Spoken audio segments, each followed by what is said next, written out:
很多人印象中，直升机的外形就是头顶上有个主旋翼，尾部有个小型的尾翼，但有款直升机居然没有尾翼。今天董飞弟就给大家介绍一下这款无尾翼的麦道 520N 直升机。麦道 520N 直升机的制造商是美国麦克唐纳道格拉斯公司，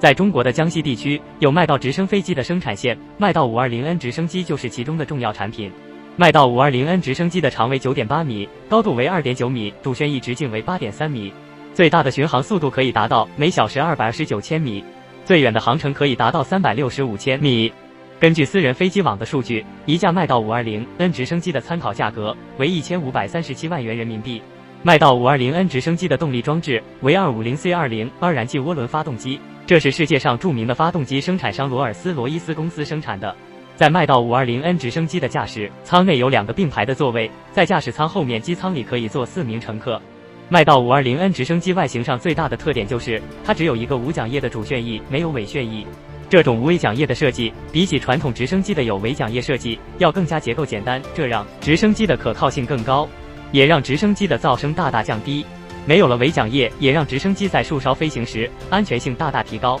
董飞弟认为，麦道 520N 直升机的价格只有1537万元人民币左右，相比于这款飞机的飞行速度，在重量来说，性价比是非常高的。无尾桨叶的设计使得这款直升机不仅减少噪声，让乘坐者感到舒服，还能让飞机的安全性能大大提高。总的来说，麦道 520N 直升机是一款非常优秀的直升机。各位朋友们，你们觉得